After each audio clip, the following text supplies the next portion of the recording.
Well, good morning and good morning to all of our viewers.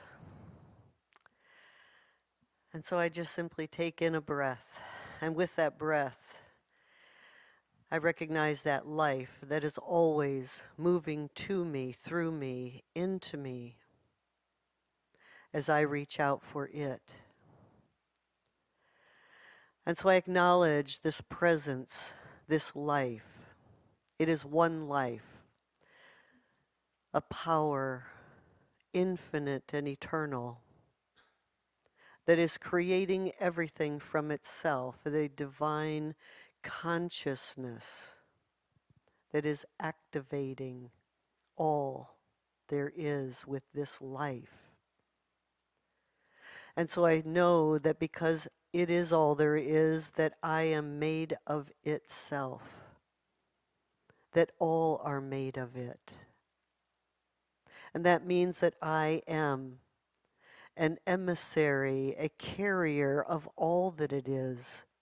Its peace, its love, its wholeness, its acceptance, its connection, its oneness. And because of this, wherever I go, I am bringing and experiencing and giving all that it is moving through me. And I know that this is the truth for every individual, for all are emissaries of this love and this light and this power through that consciousness that is creating and bringing all things into being. That all is possible through it, through me, through you. And I'm so grateful for this, knowing that this peace exists everywhere, and that I can know this truth and feel that within myself. That I know that there is a peace and a wholeness for all people, for this planet, for it already exists, and I hold that within myself, knowing it is within the one mind. And I'm so grateful for this blessing of spirit that is giving to all that it has created, supporting it all in that love with this life. And so I release this, knowing all is well. And that as I breathe, I remember I am filled with it, with this life, with this spirit. And it is the truth for all. And knowing that spirit is handling it all, I release it, knowing it is already done, and so it is.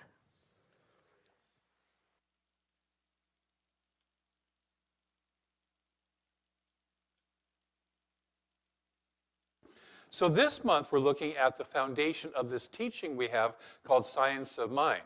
And we're doing the first 4 chapters of the Science of Mind textbook by Ernest Holmes, who kind of started and founded this whole movement. I don't even want to necessarily call it a religion, but this movement, this philosophy, this way of living. So last week we talked about what he called the thing itself, which I always loved that term because it has no religious attachment to it, you know. We could say God, we could say the Tao, we could say the Buddha mind, we could say the infinite presence, the spirit, whatever, but it's the thing itself. And one of the things that he talked about was that the thing itself is love and law, both. And that law, when he says law, is the law of creativity. The law that as I think into things, I create into this field of infinite possibility. We're going to expand on that today. So today is the second chapter, which is called The Way It Works. And I love this because it's not about the way I want it to work. It's the way it does work, right? If you're an electrician and you're wiring a house, electricity doesn't work the way you want it to work. It works the way it works, yes? And it's probably a good idea to know how it works, yes? Okay? If you're a plumber, you need to know how the flow of fluids, fluid dynamics, and all that works, yes? It doesn't necessarily go the way that I want it to. It does what it does, and I get to align with that. So the way it works, he starts off with a quote called the realization that good, there's a capital G, good is universal. And that as much good as any individual is able to incorporate into his or her life is his or hers to use. And that constitutes the whole teaching of the science of mind and spirit. I love that. You want to get it in a nutshell? There it is. We're floating in a sea, we're immersed in a sea of infinite good, and we can have as much as we can use. Thank you very much. Have a fabulous life. Don't leave, there's a wonderful program afterwards. So the thing, as he calls it, is universal energy. It's mind, capital M mind. It's intelligence, it's spirit. It's finding consciousness and individualized expression in, through, and as each of us. Yes? Nudge your neighbor and go, you're God being God, as you.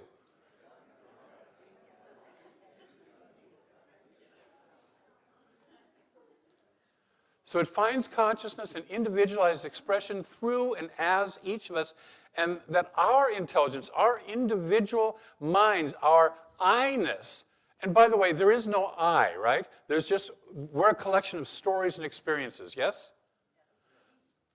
We don't really fully exist as a separate I. We are one of an infinite story that is continuously unfolding. I think it was Mariel Ruckhiser who said that the universe is not made up of atoms, it's made up of stories. And we are storylines happening. And we get to co-create our storyline. Isn't that great? We get to be the actor, the director, the screenwriter.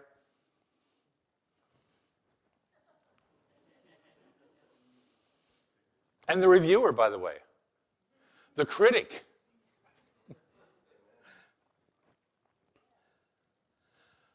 So our individual minds, our I-ness is the one mind, individualized and functioning at the level of our concept of it. So if I believe in this one mind as being a really small, punitive, angry, sitting up in the sky watching everything I do, we're all adults in this room.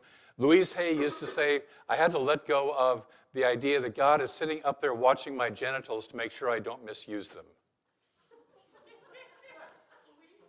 Louise Hay said that, yes. Yes. So it's the one mind individualized and functioning at the level of our concept of it, meaning that we create what we call God in our image and likeness, our perception and ideas, and our idea of good is created in our image and likeness to the degree that we can individualize and accept the infinite ocean of good that is available to us. How much good can you have? All of it, anything that you can let in. There's the catch, if you will. So our life and our mind, our thoughts, our feelings are the one universal life expressing as us. It's not something out there, up there, over there, and we're over here. We're it. Being itself as Craig, as Carrie, as people over Doug. Sorry. We're unchanging, and it's because there's only one life behind everything. There's only one life behind everything. Unchanging in its nature, but ever-changing in its expression in form. Got it? The nature of the divine never changes. But how it shows up is constantly, always changing. That's both the good news and the bad news, yes? Because if I don't like a particular form that it's showing up in, it can change. And as conscious co-creators with the universe, I get to be part of that process of changing it. We're not stuck. It's always changing the way it shows up. And this infinite mind has evolved its expression to be potentially conscious co-creators with itself. Who am I talking about? Us. We have the potential to be conscious co-creators of life, of evolution, of the universe with the infinite mind through the power of thought. To have the power to say, let there be, and there is. And we do this by thought, conscious or unconscious. Therein lies the rub, yes? We do this by thought, conscious or unconscious, which inspires action, creating out of the infinite substance of which we are individualizations. Our journey, then, is to become more conscious co-creators. There's a story of a little boy in Sunday school who hears the Sunday school teacher say, God can do anything. And the little boy says, no, I can't. And she says, what do you mean? And he says, God can't create a 3-year-old colt. The 3-year-old colt has to be born and then evolve into a 3-year-old colt. Yes? Okay. In the same way, we humans evolve into being conscious co-creators. We have to grow out of millennia of old conditioning by becoming aware that we do have the power to create and aren't victims of random chance and fate, right? We have to become aware of that. We have to know we have this power. A metaphor that I saw recently is most people are like standing in a field where it's pouring down rain and cold without the awareness that they have an umbrella in their hands they can put up. And some people become aware they have an umbrella in their hand but don't know how to put it up or don't try to put it up. Okay? We have to become aware and we have to use the tools. And by the way, if we believe that we are victims of random chance and fate, that will be our experience. Yes? Because the law is always showing up as we tell it to. Breathe. So we are, in fact, constantly co-creating as we think, consciously or unconsciously, into this one mind, this creative substance, this energy field of infinite potential, telling it how to show up in our lives. Some of you might be squirming right now. Ooh, I mean, that thing that's in my life is because I've been telling it to show up that way? Mm-hmm. That's the good news, bad news. Guess what? The good news is you can tell it to show up differently. And it will say, yes. Buffy likes to always say, call fabulous and fabulous comes. Call crappy relationships and crappy relationships come. Call joyful relationships and joyful relationships come. So we're constantly telling it how to show up in our lives, and with that infinite field having no agenda. It doesn't care what we say, how we tell it to show up. It doesn't have an agenda. It doesn't have it doesn't look at you and go, are you sure that's a good idea? It just says, yes. It's just following our lead, our orders, which brings us to our real work, which is expanding our awareness of this infinite presence and potential and breaking free of old cultural beliefs that keep us limited and thinking we are worthless worms of the dust instead of glorious, magnificent God beings. Look at your neighbor and say, you are a glorious, magnificent God being.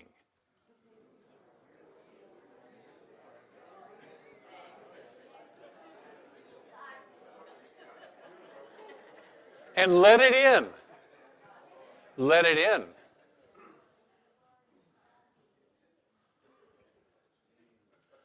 So when we see this thing as it is, not as we want it to be, not as we wish it would be, not as we kind of whatever, but as it is, then we shall see ourselves as we are. Because we are that in form. So if I have, once again, a picture of an angry, punitive God, how am I going to see my fellow people? Angry and punitive. You know, there's the old story.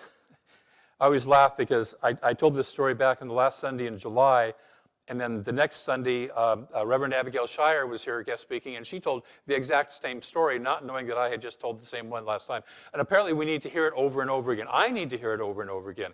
There was it's a Sufi story of a man who was sitting outside the city walls, and a traveler comes by and says, I'm thinking about moving somewhere. What kind of people are here? And then the man sitting outside the wall says, what kind of people were in the last place you were?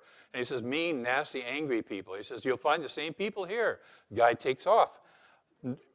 Hour later, another person comes along and says, what kind of people live here? I'm thinking about moving in. And he says, what kind of people were at the last place you lived? He says, wonderful, loving, kind, caring people. You'll find the same kind of people here. Wherever I go, there I am. Yeah.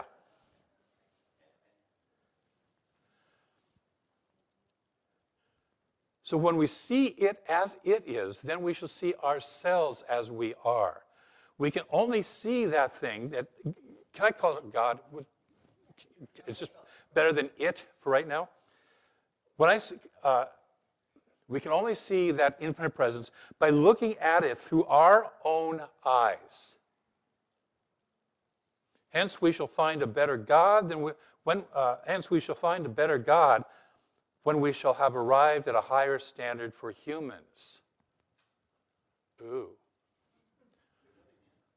We shall find a better God when we shall have arrived at a higher standard for humans. When I realize that each one of you is, at your core, a loving, caring, light-filled being, that's when I shall see more of what God really is. If I look at you and say you're a dumb, stupid, whatever, blankety blank, all that stuff, you're basically saying the same thing about God, and you're saying the same thing about myself. Because all that this is a reflection. God, I hate that. Not really. If God is to interpret itself to humans, it must interpret itself through humans. And the Spirit can make no gift that we do not accept. So this infinite presence can only be as much of itself through us as we can say yes to, as we can accept. It can be infinite love. But if I don't believe in love, it can't give it through me. I've got the door shut, yes? Have you ever met anybody that you can give them a compliment and they have the door shut? You can tell them how wonderful they are and they've got the door closed. Okay. It works the same in the universal. Ernest Holmes goes on to say, this original life, this one life, is infinite. It is good. It is filled with peace. It is of the essence of purity. It is the ultimate of intelligence. It is power. It is law. It is life. It is in us. In the inner sanctuary of our own nature, hidden perhaps from objective gaze, nestles the seed of perfection. Now, I've met people for whom it's really challenging to see that seed of perfection. I'll bet you have too, right? But it's there anyway. And here's the thing. As we gaze at it, as we see it, as we say, Crystal, no matter how nasty you've been to me over the years, and she hasn't, she's a wonderful person, I see the God in you. I see the essence of perfection in you. That transforms both of us. I have a friend who talked about going to work for a supervisor who was known to be a really challenging person to work with. But she refused to buy into that myth, that story about her. And over the year, they had a fabulous relationship. She eventually ended up getting a huge raise and bonus out of it. And they created more work together and did some wonderful things together because she refused to see that person as the nasty, crotchety old person that everybody else said that person was. How we see life is how it shows up back to us. Breathe. In our ignorance of this, we have misused our greatest power. Our power of belief can both bind us and free us. Whatever I actually believe in, not what I say I believe in, but what I actually believe in, at my gut, at my core. This is why, when we sing some of these songs like I Sing My Love, I ask you to get up and get your body into it because stuff is happening at the body level. I can sit here and intellectually accept things. But this is why we do Qigong. This is why we do what we're going to do this afternoon with the Hawaiian healing, is get the body involved to where we start to shift the beliefs at the deeper level of our existence. What is it I'm really believing?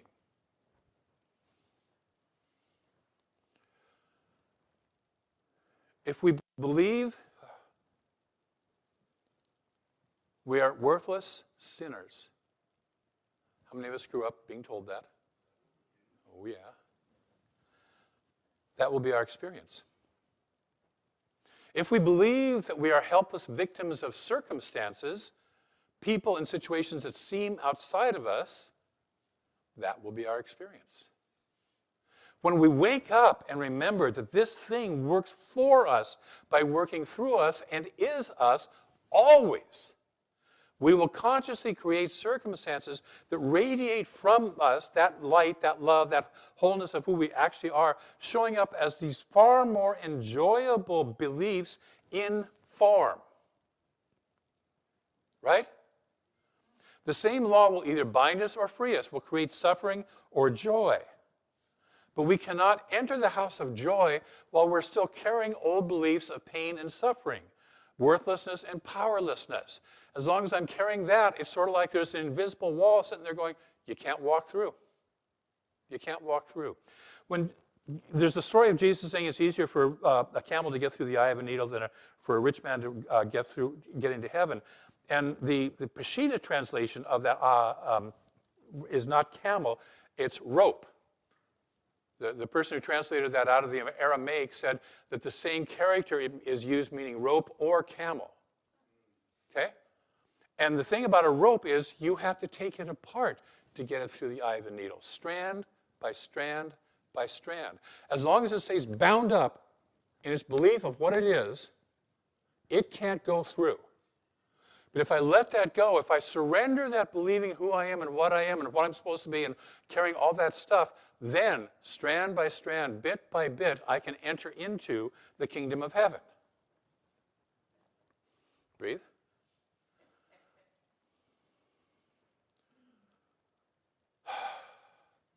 The law becomes power to us only when we recognize it as the power that is creating. The law becomes power to us only when we recognize it. Not my stuff, not my doingness. For all of you doers out there, I'm sorry, it's not your doingness that's creating. It's you working in an alignment with the law. Doesn't mean you sit on your meditation all day long going Om and just beautiful stuff will happen. You do have to take action, but you do it from a grounded place internally. When we recognize that power as the thing that is creating, if we believe that anything else is the creative element and power in our lives, I was at a workshop this past week with somebody on money, on prosperity, working with this person named Reverend Kathy Ann Lewis, Reverend Dr. Kathy Ann Lewis. And for those of you who don't know Kathy Ann, she's a take no prisoners kind of person. And so she asked, the question was, what's holding you back from your prosperity? And this woman said, my husband. Kathy Ann, of course, did not accept that answer because the husband couldn't possibly be holding her back unless she gave her power to that husband, and then she believes in her husband as the power in the universe rather than the power of the universe as being the power of the universe. Yes? Okay. So if we believe that anything else is the creative element and power in our lives, then we don't tap into the true creative, powerful energy of which we are all masters. We are masters of that. Thus, our primary work is to become aware of and release our old, disempowering beliefs and become more fully aware of our true nature, our true power of creativity, and the infinite source from which that power comes. Remember, we are God beings, magnificent God beings. Remember, somebody just told you that, right? And you took it in and accepted it, yes? Okay? And now you're going to take it in even more deeply and accept it more fully. When we recognize that that's our true power, our true creativity, and where the power comes from, our beliefs will set the limit to our demonstration of a principle which is unlimited. And there's the pure potential of what can happen, but it shows up as the limit of our beliefs, how I think it can happen. I believe that I deserve a Miata. I can't quite grasp the Ferrari yet. Right? We limit ourselves, yes? And we tell ourselves it's good enough. The Ferrari's impractical. We make up excuses for staying limited, yes? Breathe.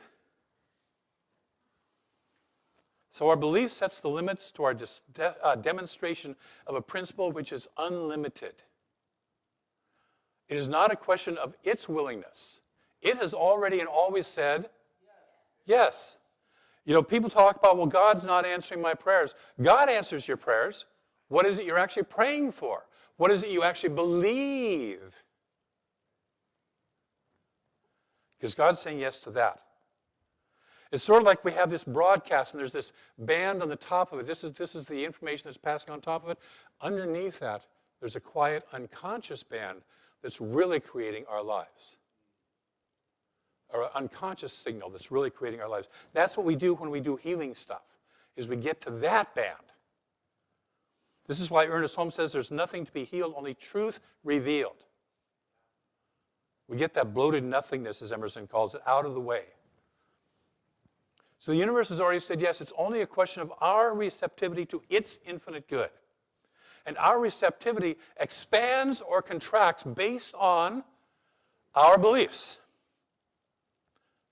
I'll say it again. Our receptivity of infinite good expands and contracts based on our beliefs. As much as we can believe will be our experience.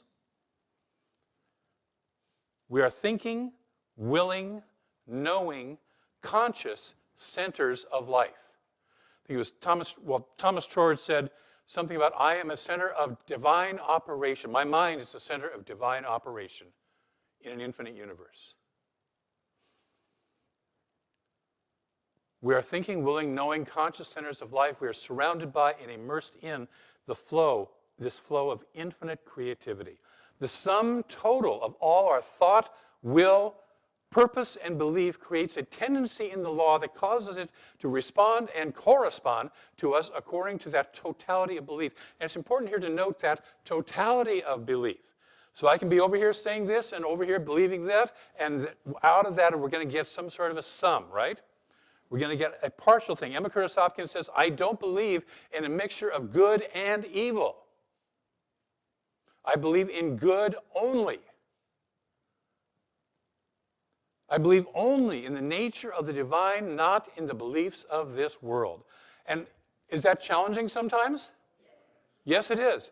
And that's where we strengthen ourselves is we say, I'm going to look at that. I'm going to look at that, which looks like a disturbing out of whatever context, and say, no, I believe in good here now. I call it forward. I command the law to show up as that in this circumstance, in this situation. Breathe. Ernest says we must get this concept rather than continuing to think there's a power of evil as opposed to the power of good. We experience good and evil because we perceive a presence of duality rather than unity. The truth is a unity. The truth is a oneness. But we get fooled, yes? We get fooled into thinking there's good and evil. I always like to say the word evil is actually the word live spelled backwards, and that's really what evil is. I'm living backwards from the flow of the divine nature. And I have the ability, because I have choice, yes, to call that into my life. So our beliefs, our faith is the point of contact between ourselves and the infinite. Our faith is the point of contact between ourselves and the infinite. So let us clean up our beliefs and let good flow clearly. Yes? Now I'm going to put in a shameless plug here. Ready? Got your filters up? This is the skill of our practitioners, to help us see and be free of old limiting beliefs so that we can become clearer conduits of good in our lives. Would all the practitioners in the room stand for a moment, please? Part of your spiritual assignment a little bit later is going to be make an appointment with a practitioner. Your mission, should you choose to accept it. Thank you. So how much good can we experience? As much as we can truly believe that is no longer repudiated by our own denials, by our own belief in something other than good. As a friend of mine says, if a thought can walk down the streets of your mind without getting mugged, it's clear.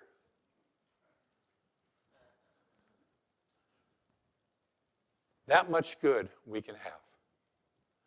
We can have all the good that we can accept. So this week, 3 practices. Number 1, consider an area of your life where you're experiencing less good than you desire. Anybody missing one of those? That you don't have one of those going on in your life? Okay, you borrow somebody else's, you can help them out with that, okay? Consider an area of your life where you're experiencing less good than you desire and ask yourself, what must I really believe here? What must I really be believing here? And sometimes, frankly, that's uncomfortable. And you sit there and go, ooh, I'm thinking that? No, it's that person. It's their stuff. What must I really believe here? Second, remember our agreement number 3, by the way, is I agree to look within when I'm upset. Remember that one? Breathe. Take it on. The second practice is ask yourself, what is the most empowering belief that I can know here instead? What is the highest truth I can know here instead? And am I willing to embody it? And then the third practice, if you're really serious about this, is schedule a session with a practitioner. And I want to say, get over whatever shitty beliefs you have about not asking for support, about not having enough money, about they'll judge me, about all that other stuff. They're not here to do any of that stuff. Yes? Okay? Okay. So that's your 3 practices. Look at what I must really believe. Ask yourself, what would be the most empowering thing I can believe instead? And get some support. Guess what? If your car breaks down, do you sit there and go, I can handle this myself. I don't need no stinking mechanic. I don't need nobody else. I don't need road service. I don't need nothing. I can do it all by myself. Do you do that? Okay. Some people, yes, think that they have to do that. Okay.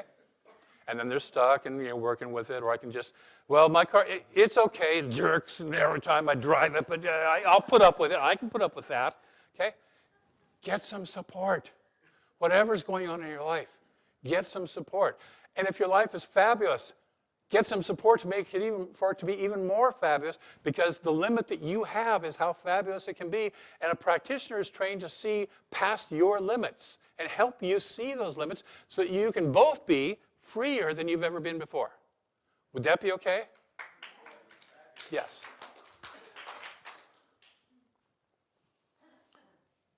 So I want to close finally with a quote that says, from Ernest Holmes, it says, knowing that the thing can work for us only through us, let us begin today to accept today more good than we experienced yesterday.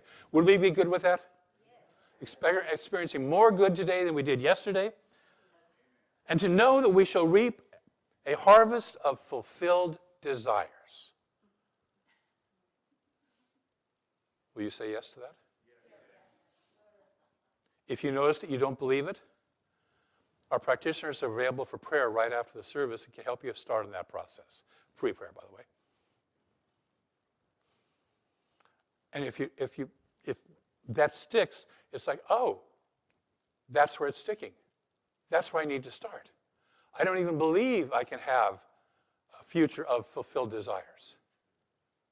I've got a governor inside my mind that's saying you can only go this high, you can only go this high. And we have an affirmation. You'll like this one. I invite you to say it like you mean it. I release old stinking beliefs and step into the sunshine of my power to create greater good in my life than I have ever experienced before. One more time. I release old stinking beliefs and step into the sunshine of my power to create greater good in my life than I have ever experienced before. So I do, and so it is.